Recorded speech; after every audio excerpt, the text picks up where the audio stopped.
Good evening, everyone. We are ready to begin our program for this evening. I pray that you have enjoyed yourself thus far.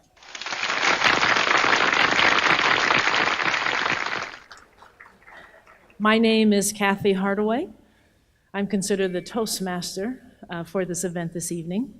And I see they have me working for the county. I believe one of the other hats that I wear is the president of the Martin Luther King Commission. And that is a organization that the University of Scranton supports, and we thank you for that. But I count it a privilege to be here this evening, to be a part of the Weinberg Library. And I thank the committee for the invitation, and I also thank all of you who are friends of the Weinberg Library. I anticipate that this evening you will be inspired, you will be encouraged, but I also hope that you're challenged a little bit. But I find friends of the library means that you're willing to read, to grow, and to change. And as I read about our distinguished author this evening and doing some research on her, Lorene Cary, I was impressed with all the things that she did with her life. And I was impressed that from her beginnings in Philadelphia and her opportunity for education at different institutions, she took advantage of that and grew and learned and began to write. And we have listed many of her accomplishments this evening. And the one thing that impressed me was she's considered here tonight an author, but also an educator at the University of Pennsylvania with a creative writing class, but also what she does in the community as a social activist.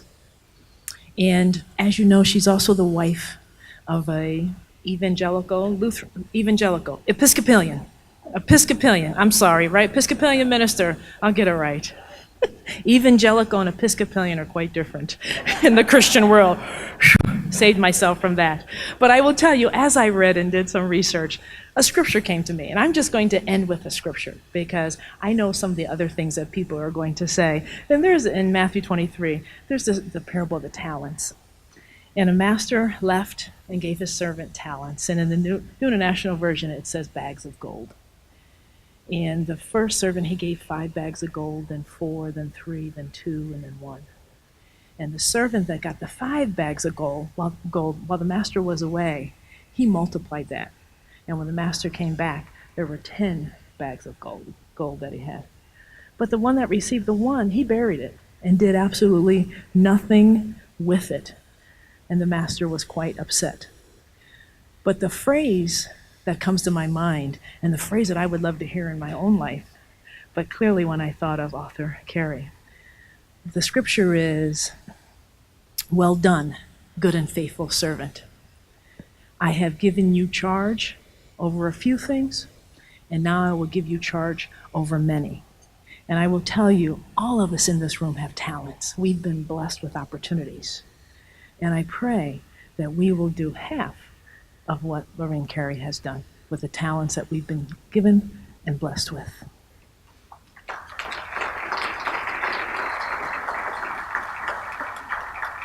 At this time, I would like to invite Dr. Reverend Ronald, and I need some light, just so you know. Who has the lights? I'm sorry, the Prentice Small McKinney. He's a Society of Jesus Christ. He is a professor of philosophy at the University of Scranton. Welcome.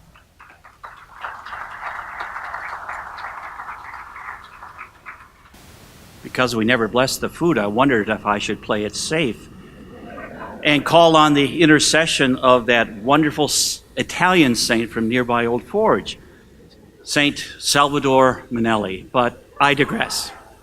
Let's bow our heads and pray for God's blessings. Lord, we give you thanks for this wonderful opportunity to celebrate this great institution of the Weinberg Library.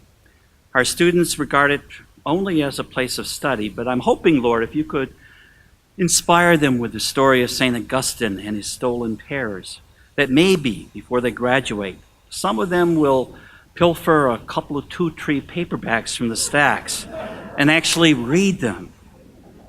But we also want to thank you for this opportunity every year at this time to celebrate the memory of a great friend of the library whose name is on this award, Father Royden Davis.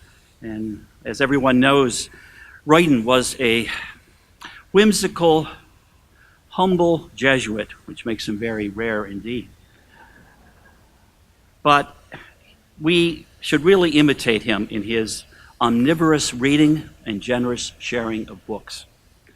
And finally, Lord, we thank you for this opportunity to have the presence of Lorene, our distinguished author. And she has taught us so many things in her books, such as how to treat poison ivy if you're dumb enough to walk into a grove of them. She also teaches us how to enjoy a nice snack of peaches and Ritz crackers. She teaches us how to put up with our family even when they're annoying and don't deserve our attention. She teaches us how to even reach out, to embrace outsiders and strangers and make them part of our families. And finally, she teaches us to forgive and redeem the tragic injustices in all our lives. And so, Lord, I ask you, especially then, to grace Lorene with the capacity to be vulnerable to all the wounds that life brings to us, so that she can continue to bleed wisdom onto the pages of her future books. In Christ's name we pray.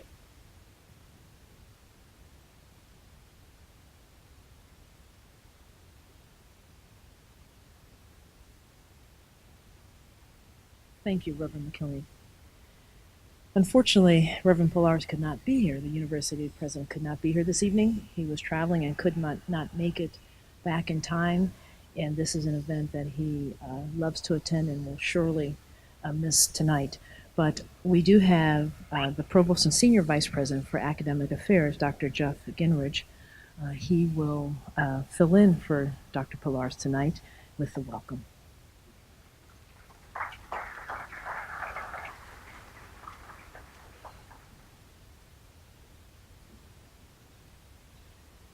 Thank you, Kathy. On behalf of the president, Father Scott Polaris, I want to welcome you all. As Kathy said, Father really wanted to be here tonight.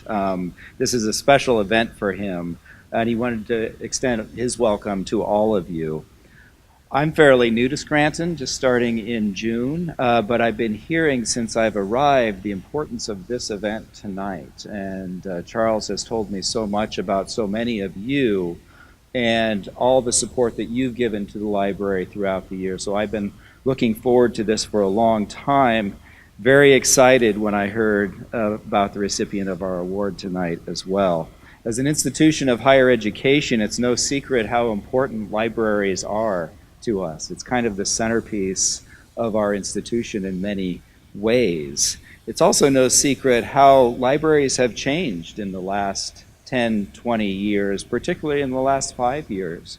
We are a society filled with information. The amount of information that I have on my phone is as much of the information as all those books in there, and yet the importance of the library becomes even more important for us as we at the University of Scranton try to stay on that cutting edge of what it means to bring together technology and books. And many of us still like that printed book in our hand. And we've done a great job of that, but only through your support.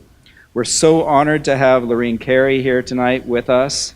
Her writing and her books are well known for their thoughtful analysis and intelligent examination of our world, of cultural and religious identities, and how we find hope in a diverse world where race still has meaning, even though we continue to resist even more racism. As part of what we do as a Jesuit liberal arts education is we ask tough questions. We ask tough questions that don't have a lot of answers, or at least don't have easy answers. But also what we do at the University of Scranton is we help students know that as they ask those tough questions, that they are looking for those answers with us, and that we are doing it together as a community, and that we're building community and building people as we ask these tough questions. And I found that spirit of community building so much in Lorene's books and in her writings. And God knows we need community building in this world today. Lorene is such a great model for us of how writing and storytelling can engage the world in order to make a better world. She lives her life in service to others and is so much in alignment with the tradition at the University of Scranton of Jesuit education. It was so great to get to know Lorene last night, and we're so happy to have her with us tonight. A very special thank you to the Friends of the Library for your continued support to make this event happen, and for all the support you give to our library to help make us thrive. And so I know we're looking forward to a very special evening. I'm so happy that you all could be with us, and thank you again for all the support that you've given to us in the library. Thank you.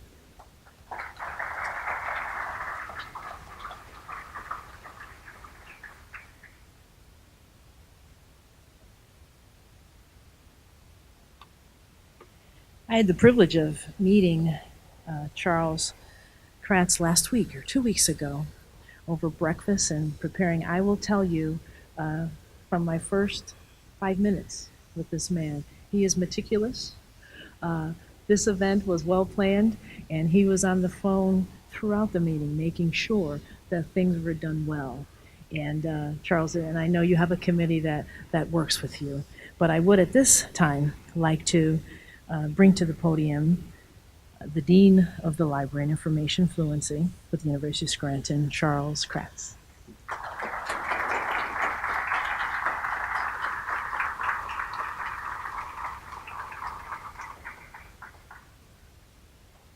So thank you, Kathy. And on behalf of the Friends, you're going to hear some thank yous tonight, but it's really important that we take a moment, particularly I take a moment. And so on behalf of the Friends of the Weinberg Library, welcome to tonight's celebration. This event is in its 21st year. So how thrilling is that in terms of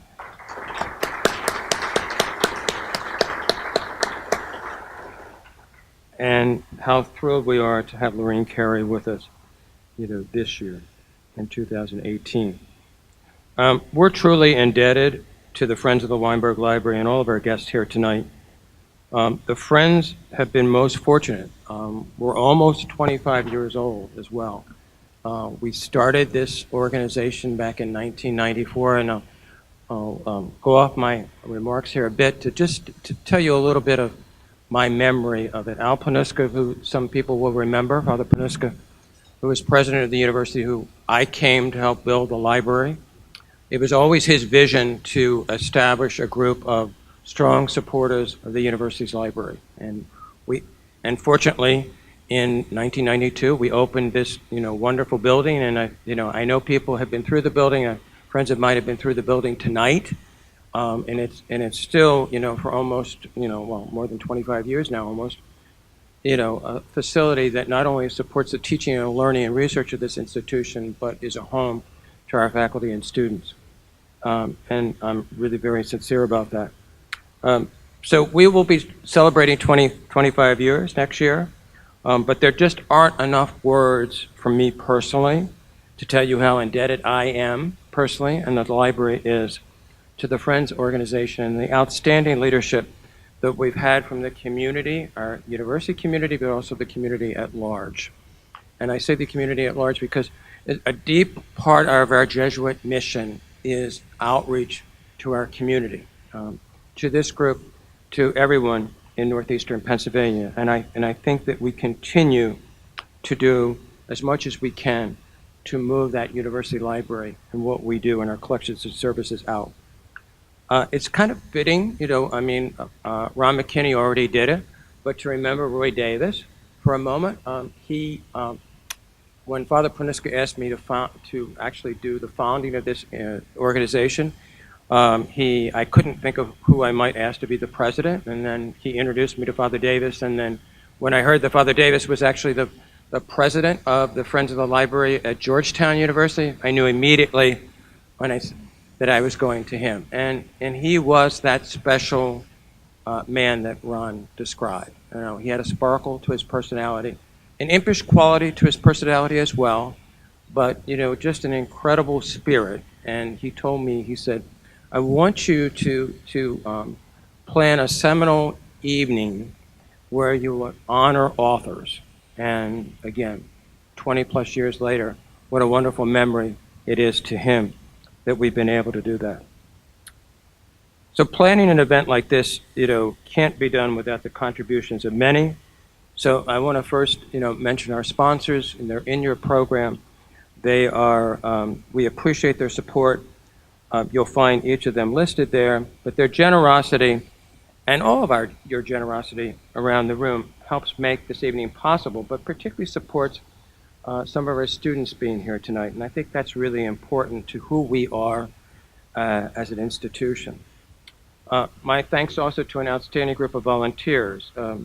This year's chair, Gretchen Welby, you know, and her entire family, you know, and Tim Welby for, you know, encouraging us to, leading us in terms of this particular night, but all the people that were on the planning committee as well. Mary McDonald, who is the president of the group, is in the audience, and we thank her for her leadership and all that she has done and continues to do for the University of Scranton. Ann Moskowitz, who is the president emeritus of this group, who's not able to be with us tonight, but has worked with me for over 20 years to make this organization what it is too. So please remember Ann. And then finally, to my staff, you know, which is ably run by Kim Fesco. We could not do it without all of you. So what makes this evening special to the University Library and to its friends? It's simply that we get this rare opportunity to take a few minutes from our daily lives, our busy daily lives, and come celebrate the true craft of writing. And tonight we honor Lorene Cary. I'm excited to have her here, and I'm excited for her to be able to speak to you because she's certainly engaged us since she's been here, and it's been wonderful. Well, welcome to our campus, welcome to our community. Lorene, tonight we celebrate the stories that you tell in such searing, absorbing, and poignant ways, and how eloquently you weave together your roots and your imagination. If Sons Then Heirs recounts a love story for our time while exploring a searing racial history that haunts and impoverishes its in unforgettable characters. We're indebted for you being here because it's all about the story. The story, and I think Lorene may even talk to you about the genre. It's the importance of the story to us and the importance of the genre, how we tell that story. And that's what I read in your books, and that's what I hear when you talk to me. So Lorene, thank you for that look into your world. Congratulations from the University of Scranton and the Friends of the Weinberg Library, and from all of us tonight. Thank you.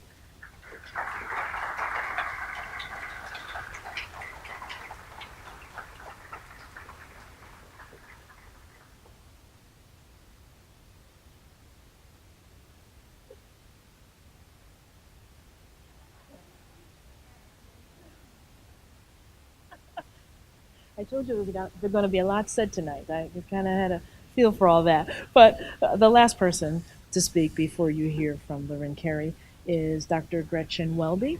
She is the chair of the Distinguished Author Committee. Welcome, Gretchen. Hi,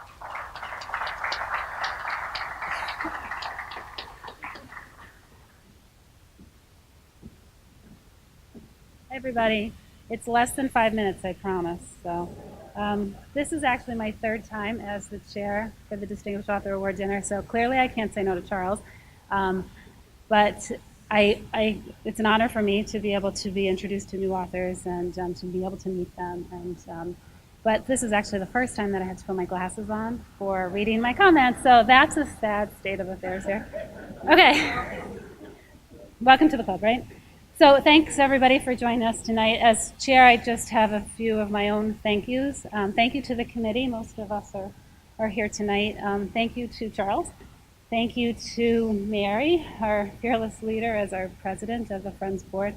Thank you for Lorene for coming up from Philadelphia last night to spend the evening with us. Thank you to my family who's here. Thank you to Kathy for agreeing to be our Toastmaster. Thank you to my students who are in the back who I can't see. Oh, there you are. There's this light right in my face, but I know you're back there. Thank you. Okay, so moving right along. We are blessed at the university to be able to bring such notable authors here for this Distinguished Author Award. To quote one of my favorite authors, Jane Austen, and I indeed read Pride and Prejudice at least once every year, or every 6 months. But she says, my idea of good company is the company of clever, well-informed people who have a great deal of conversation. And I feel that tonight our gathering exemplifies good company. We are delighted to have nationally known author Lorene Cary with us tonight to receive the 2018 Royden B. Davis Distinguished Author Award from the University of Scranton Friends of the Weinberg Library. Lorene's novel, If Sons Then Heirs, recounts a love story for our time while exploring a Syrian racial history that haunts and impoverishes its unforgettable characters. Publishers Weekly calls it an absorbing and moving tale. Some of Cary's other books include the best-selling memoir Black Ice, an American Library Association notable book for 1991, which is often taught in colleges and high schools. The Price of a Child, a 1995 novel chosen as the first One Book, One Philadelphia selection. Pride, a contemporary novel of crises, heartbreak, passion, and triumph of four extraordinary African-American women. Free, Great Escapes on the Underground Railroad, a collection of true life stories for young readers. Cary's essays have appeared in publications including Newsweek, Time, Essence, and O Magazine.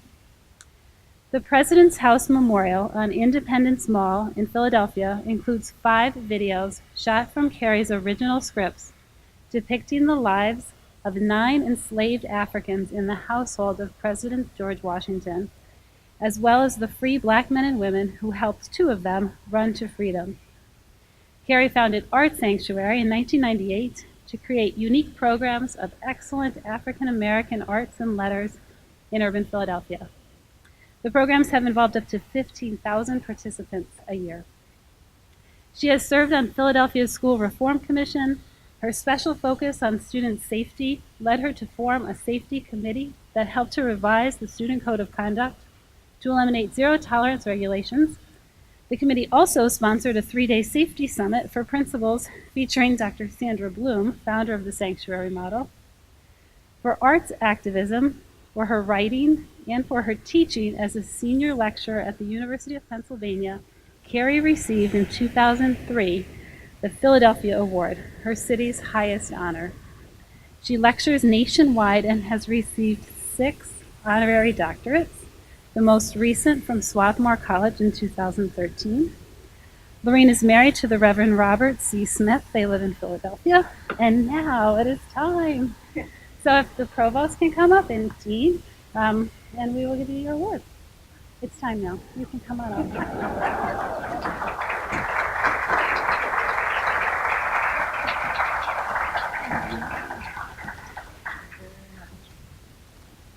So you can go on this side, and I'm going to read what back there.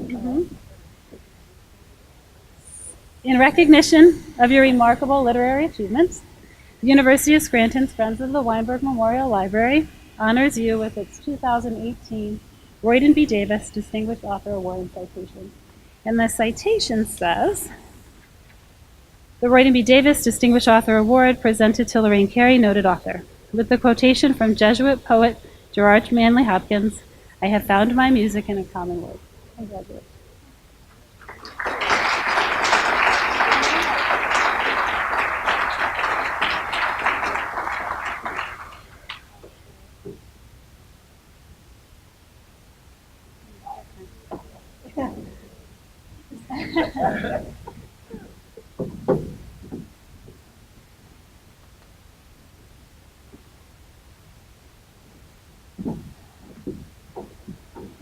Oh, boy.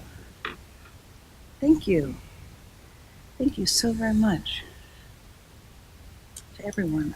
I'm grateful.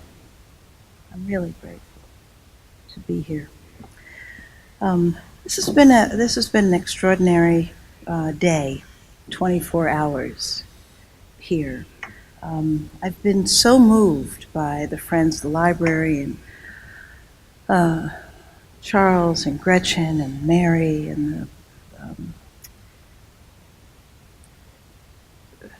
Kim Fesco, Jeff Gingrich, Bill, whose name I keep not getting your last name correctly. Oh boy. But since I'm a writer rather than a professional talker, I'll start with writing because I write better than I talk. This is an excerpt from a book I've written that comes out this spring. Lady Sitting, it's called My Year with Nana at the End of Her Century. And I wanted to read some of this because we talked, Charles told me that you are people who love books and love thinking about writing and the process of writing. This is, I suppose, my writing origin story, as they say in comic books. Thank you also to Erica Funke, who did a wonderful interview earlier and sort of set me up to let me know that this would be a very, very special event. Why was it that weekends at Nana Jackson's felt like a world apart? Maybe because, dressed in old ball gowns, I traveled with the sun patch across the floor of the suburban New Jersey neo-colonial and soaked in more light and luxe than my parents' West Philly apartment could ever offer. Delight and time. The wide-armed, fragrant mimosa to climb in summer. The fireplace to stoke in winter. And choices all the day long. Whatever your little heart desires. Yes, yes, yes. I knew that I was being spoiled. That word that obsessed Black grown-ups, and even the kids. What could be worse than to be spoiled, ruined by indulgence, incapable of withstanding hardship, as we had done and would do in future? We were brought up by hand, as surely as Pip in Great Expectations, and much prouder of it than he. You spoil! Could get you a corrective beatdown in a minute. Fast. Besides, everybody needed to respect authority, learn limits, and above all, to know that older people valued you. They loved your undeserving Black behind enough to bring you back from wrong to right. I knew myself to be a wimp, a failure in the toughness category, which was why I went insane with terror at the sound of my mother coming for me or my father reaching for the threatened, though seldom used, belt. If a kid down the street got a beating, and in our cheek-by-jowl row houses we heard each one, I'd be good for a month. So believe you me, as my mother would say, before administering some firm guidance by hand, I knew good and well that my whole Nana deal was off the charts spoiling. Which was why, with peers, I kept it to myself. What happened in West Collingswood stayed in West Collingswood. Nana's weekend abundance did not feel unconditional by any means. Our contract was this: I would occupy myself while she got things done, and then she'd spoil me. But the time alone felt more like Sabbath than just occupying myself, as if God visited me occasionally in those sun patches and let me curl up next to its presence. Ecstatic. I learned in junior high school the word that retrofitted my memory of this meditative, out-of-time, out-of-body experience. It made a through line connecting to when I was allowed to sit next to the beautiful Ward AME organist, Ms. Selena, who bounced from the pew to the organ to the wooden box that got her up to where the choir could see her, guiding them to breathe with one breath for us to share. Ecstatic. Connected to reading the ancient but living Bible with my great-grandfather from Barbados, born in the 1800s, who hailed from the other side of the family and the Caribbean. We read Samuel, so that if God called me in the night, I'd know to say, "Speak, for your servant is listening." It connected to the Renaissance-era church prose, which we mumbled to confess to God our sins, our transgressions against his divine majesty. This ecstasy at Nana and Pop-Pop's house, however, transcended transgressions in a childhood buzzing with anxiety about right and wrong and punishment. One of my earliest memories with Nana at her house anchors the rest. I wanted a drink of water and went into the kitchen. Nana wasn't there, so I reached for a glass. They were small Libby juice glasses, diner style, wavy and thin enough to feel beautiful against my palm. I forget whether I climbed up to reach the metal cabinet that opened with a ping or found the glass on the counter. Either way, I knew it was too high for me, and as I knew it, the tiny tumbler dropped from my hand onto the linoleum, where it crashed into sharp pieces. Fear flooded me from scalp to gut. My mother had warned me to behave well on these weekends. She sent just right outfits, perfectly laundered, so I'd look like somebody cared about me.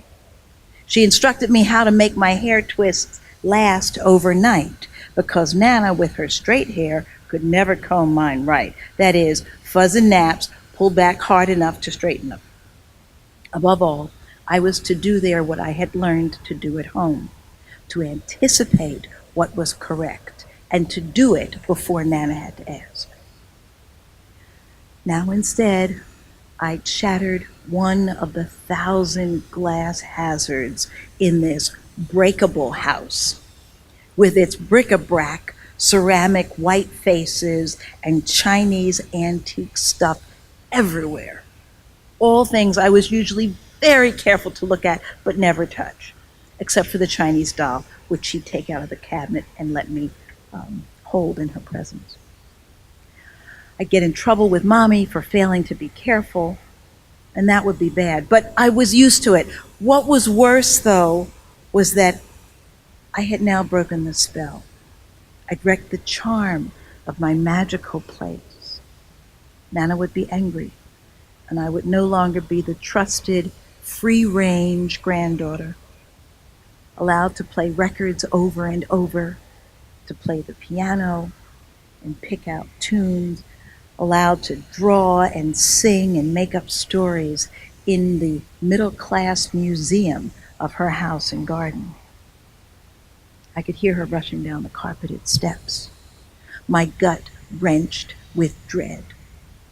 "Oh, honey," she asked when she stepped into the kitchen, "what happened?" I knew I should admit the wrong and apologize, but how could I? The metal cabinet pressed cold against my back. Nana looked back and forth, frowning, inspecting the scene like a diorama. She could see my original misjudgment, and worse yet, the moment of willfulness when I knew better, but grabbed at the glass anyway. I was crying by now. That's what you get. That's what you get. I think I began apology blubber. Nana took my right hand, turned it over, and then smiled. "I thought you'd cut yourself," she said, clearly relieved. "We can always get another glass, but we can never get a new hand, can we?" Sabbath returned. Not a charm, but a piece we could choose. She never hit me. And yet this person who provided kindness and delight to my sister and me was at the same time the woman of whom my father said, her only child, once said she never loved me. As I moved into adulthood, Nana showed me more sides of herself, enough so that I understood, even as I grieved, why she and my father, who had seemed inseparable, stopped speaking. What was love among them or among us? And had it ever been real?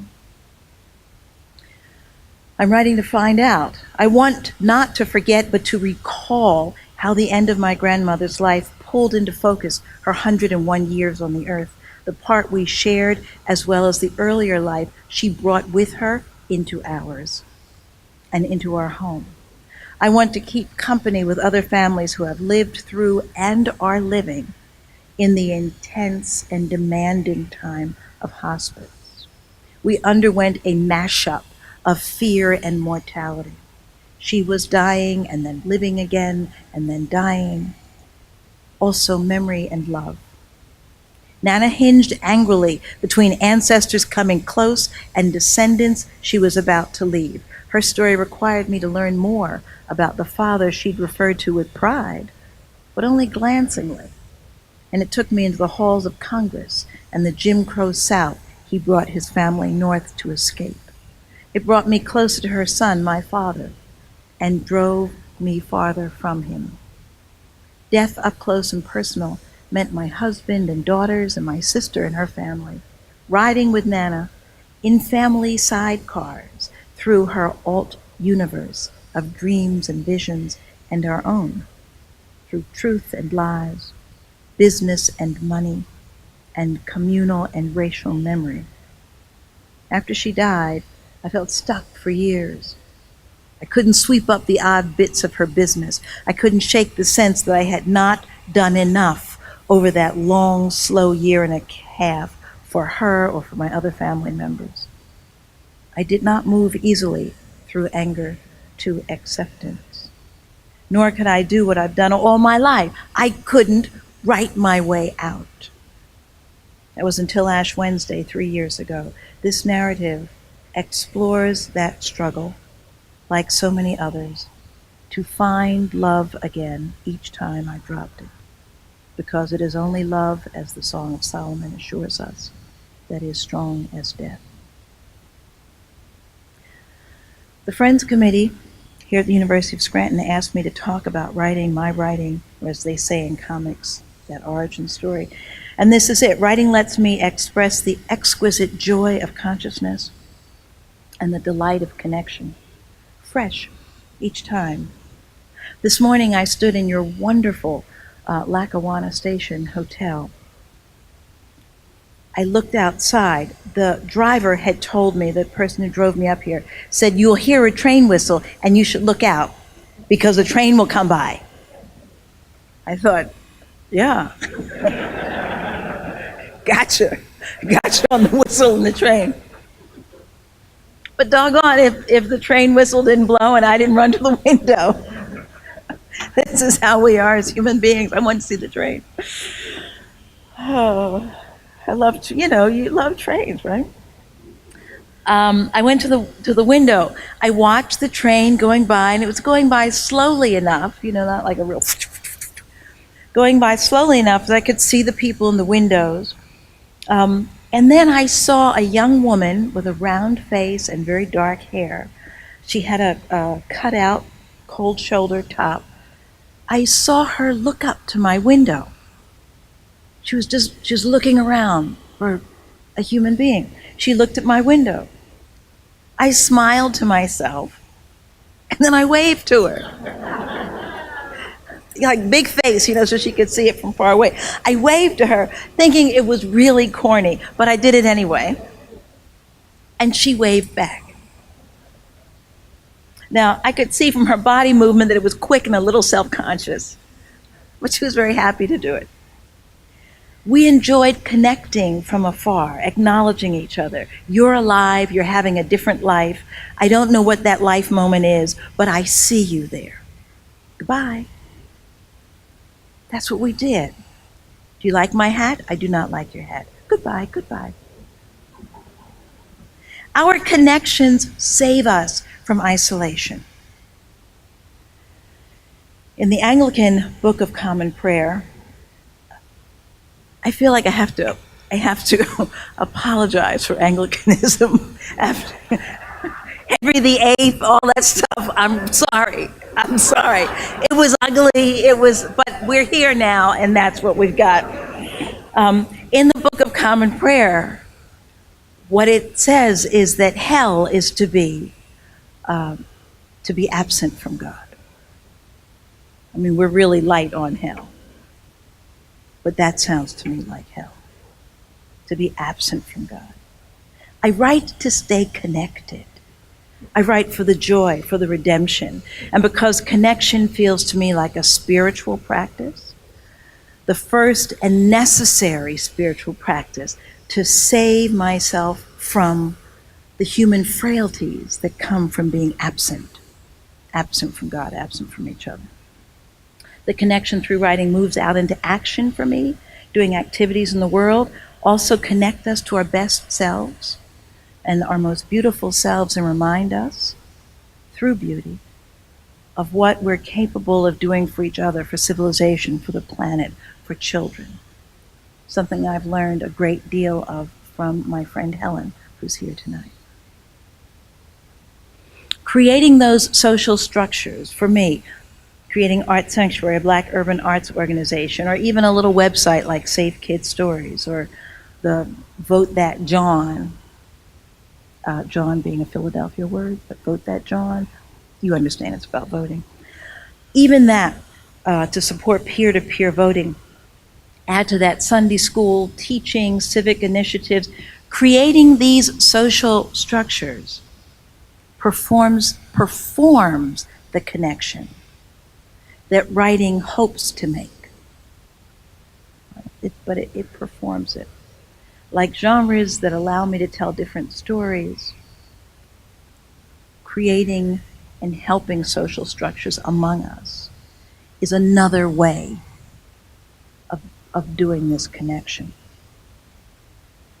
What we call civic engagement or activism for me is another form of calling up the beauty of humanity, with urgency though, and in real time. It's collaboration, like theater collaborates, but with myself acting as someone who offers a community prompt, or who edits or collages the life work, who tries to support the life work and performance of others. This weekend has been it has given me, has helped me in ways I think that the Jesuit community would approve, to move through my lifelong belief that civic engagement earns me the luxury of writing. I said that last night at the dinner, and I listened to myself and lay up there listening to myself in the Lackawanna Hotel. They are not so separate, as Buddha teaches, and as I've said. And as I thought this morning with that young woman waving, the civic engagement, the writing, that woman who seemed to communicate loneliness from a distance, all of it, all is one. Thank you.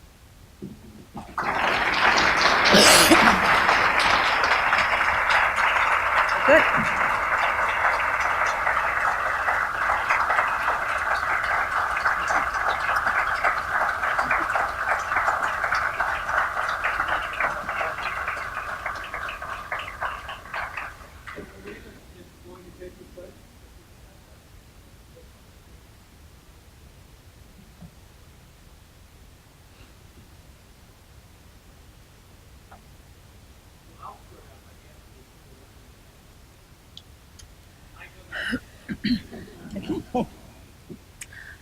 I'm rewriting the next up in the queue.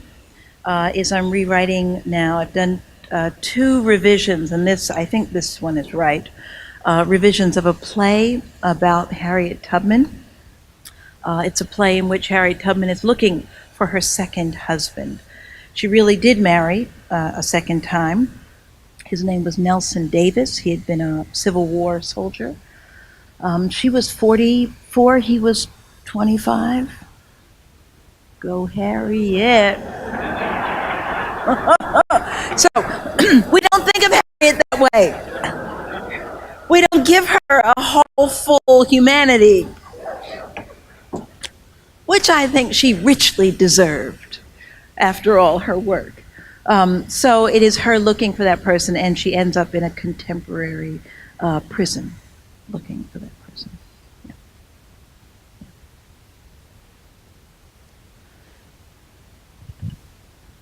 Thank you, Charles. When you first started out your career as an author, did you face a lot of rejection? And if so, how did you handle that? Yes. Did you face a lot of rejection? For sure, for sure. I think it sort of goes with the territory. Some people handle it by saying, what I have to write is so important, so I'm going to get this. I decided to think of it like rain. Like when you go out, you should just put on your boots. It's going to be. So one of the things I did when I was just sending off short stories was that I would have, because of course we mailed things, I would have 2 or 3 envelopes by the door which were addressed to the next magazine to which I was going to send that story. And when they sent me back the rejected story, as I knew they would, before I read the little piece of paper they had stuck in, the little stupid piece of paper that had a coffee cup thing on it that said, we have so carefully read your piece, and before I read that, I would just take my story out, stuff it in the other envelope. And I wasn't allowed to read this and hurt my own doggone feelings until I had put it in the postbox and mailed it again.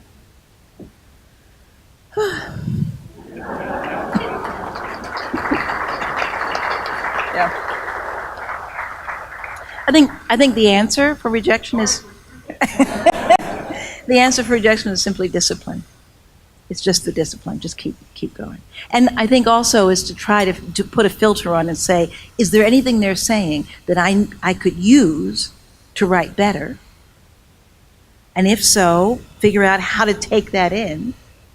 And, you know, like they say in recovery movements, stow it away, don't throw it away, right? But if it wasn't useful, then to try to find the next thing, you know, to try to find it. A little rope-a-dope. Come back. Yeah. Thank you.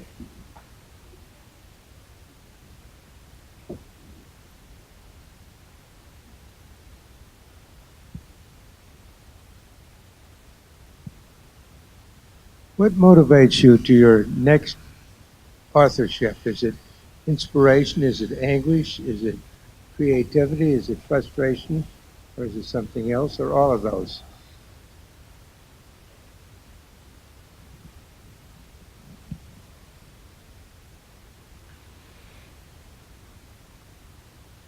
I think it's obsession. I think it's whatever it is that I can't stop thinking, whatever still, what won't stop gnawing at me for whatever reason. Whether it's I'm so happy about it I can't stop thinking, or sometimes it's anger, sometimes it's a funny, one of the many variants on desire that I try to use for good and not for evil. But I think it is obsession. I think it's trying to figure out how to use that thing that I can't stop thinking about. And it's good because you need that drive to get through creating the whole thing. Just being interested isn't enough for me. What about your opera? There's some AP students back here, and I think there's a young woman who has her hand up. Yes?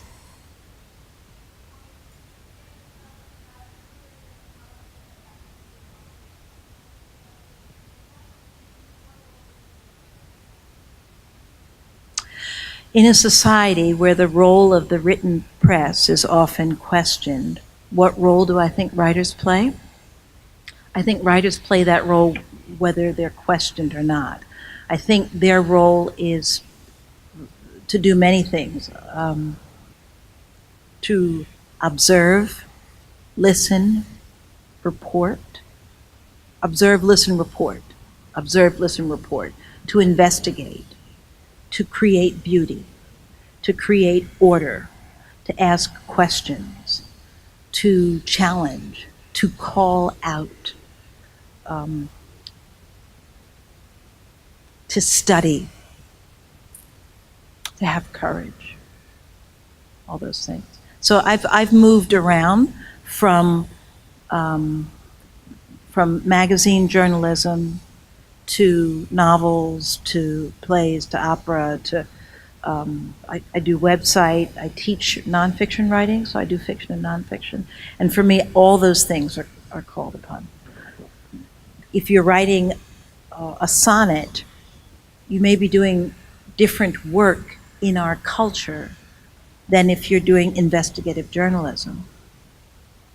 In both cases, the most important thing is to be accurate, whether you're talking about your own view of love or whether you're talking about how many days someone was imprisoned.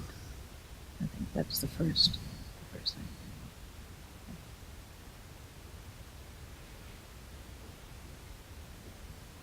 Did you just mention opera?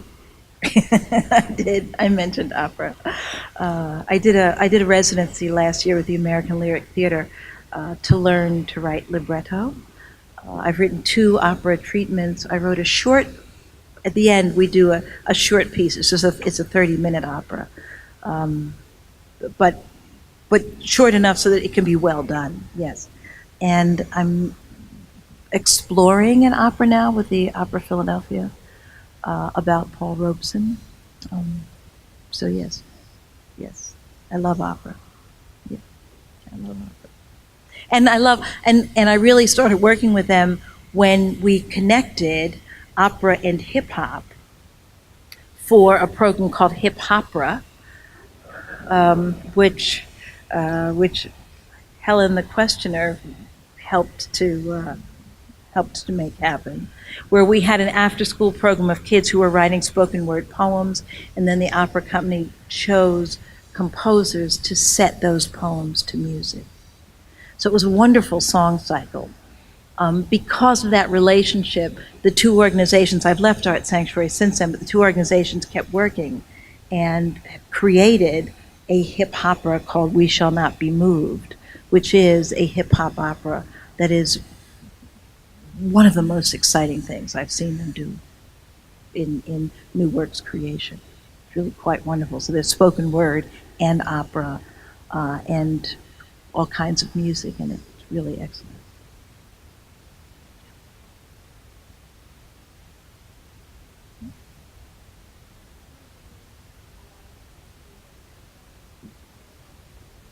You got to put it to your...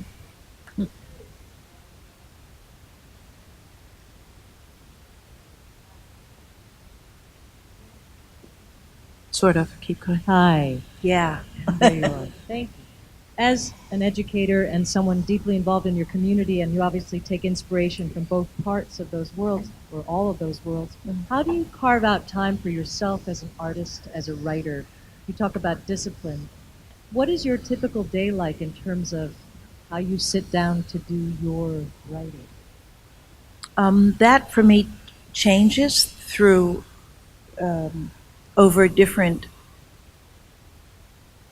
phases of my adult life. So it's a little like Alouette, you know. And then now it's a tet, and now it's something else. So we are writing. Well, first you have one child, one husband and one child, one husband, one child and one dog, one husband, 2 children and a dog, one husband, 3 children. It's like every time your life changes, you have to change that discipline. My favorite way to work is to get up first thing and to have sometimes to do an hour of writing and then yoga, to go to the studio and come back and work. For years before I started doing yoga, before I started having all kinds of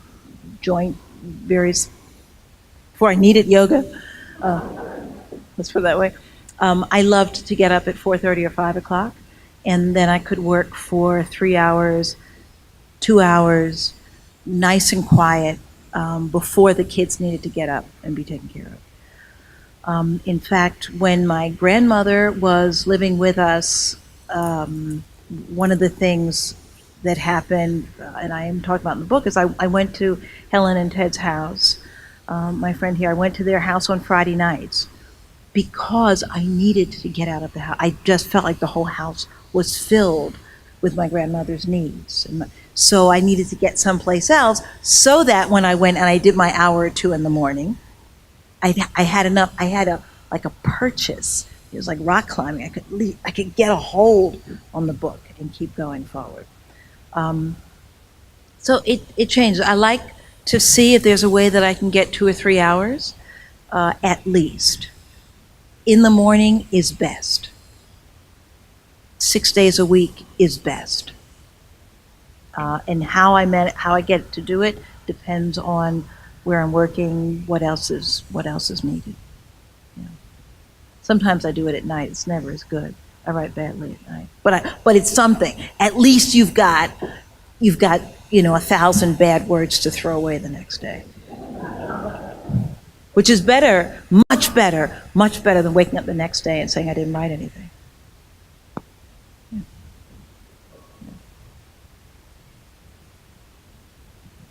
So it seems fitting, because we're all about teaching.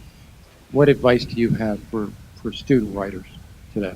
Oh, the only advice there is, which is to write, which is to find that discipline in their lives, to add in one 45-minute period a day, to do BTC, which is butt to chair.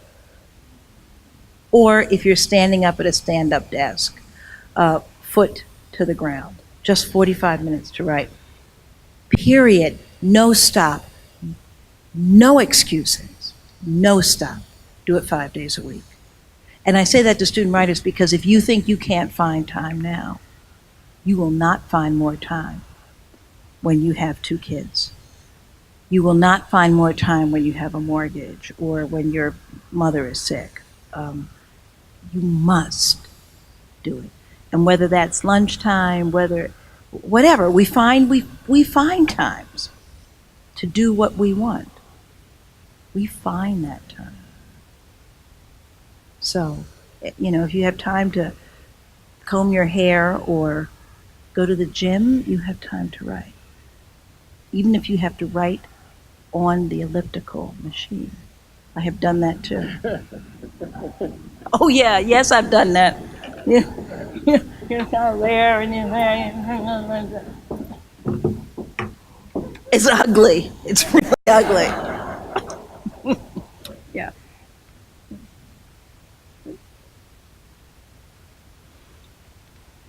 There's one more young person in the back, I think. Did the tone or subject matter of your work... Is that Grace? No, sorry. No. Did the tone or subject matter of your work change after your grandmother, who was such a prominent figure in your life, died? Did the tone change? I need to find a voice for each work. So although they all sound like me, for me, there's a different voice in each work that I have to hit it. It's a little bit like finding the key. So it's like the key of Price of a Child's the key of Black. I got to find the right key. I'm always going to be a soprano, but I have to find the right key to sing it. So that's what I had to do. I had to find the right voice. It was just hard because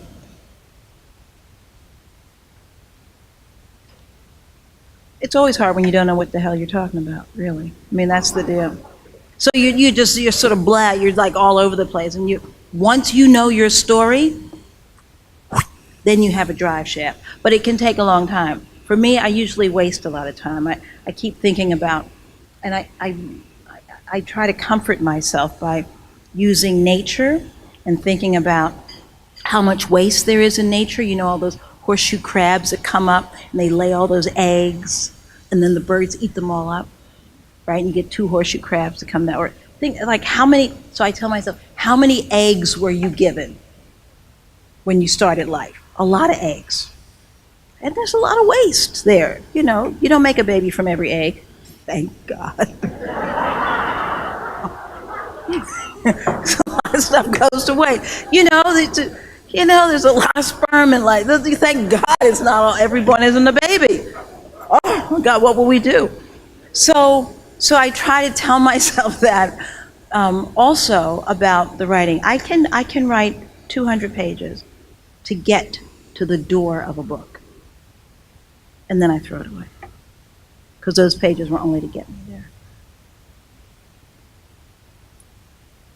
I wish I were more efficient, but I can't be. Some people are smarter than I am. But.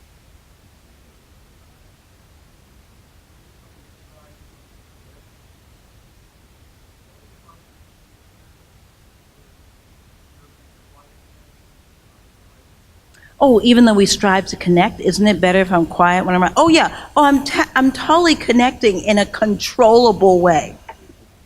Yeah, this is not connecting like big open heart. This is just I do my little thing and then I hand it over and I hope to connect. Yes.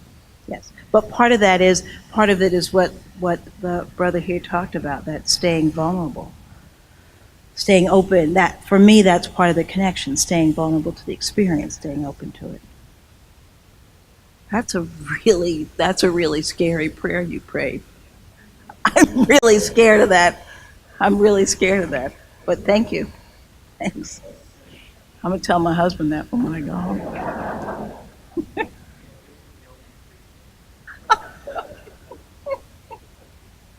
Great. Thank you. Thank you very much.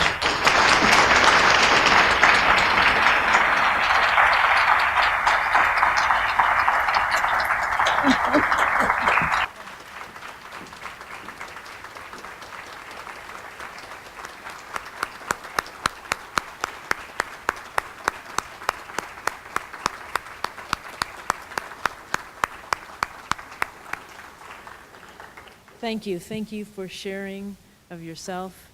Thank you for making the connection. We'll have closing remarks by Dr. Jeff Gingrich, Provost and Senior Vice President of Academic Affairs.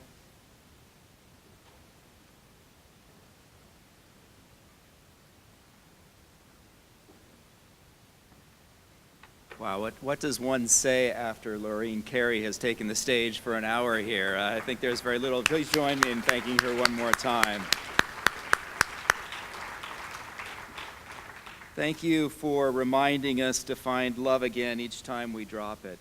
Thank you for reminding us that our connections save us from isolation and connect us to our best selves. There's so much that you offered us tonight that's wonderful, and I think I'm not alone in really looking forward to your next book coming out. And I think we can,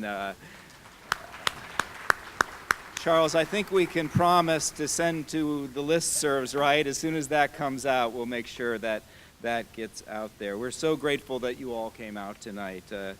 Gretchen, thank you for chairing all this and making all this happen. Kathy, thank you for emceeing us tonight and making this happen. Thank you for your great questions. That was a wonderful time of dialogue there. Thank you especially to those great questions from the students back there. I want to I hope you'll join me in giving a very special thank you to somebody who kind of floats around here. He gets up on stage, he sits back down, but a few decades ago, Charles Kratz was brought here to the University of Scranton to build the library building and has done remarkable work since that time through immense kindness, sincerity, intelligence, wisdom, and he makes all this happen. And so, Dean Charles Kratz, thank you so much for making all this happen.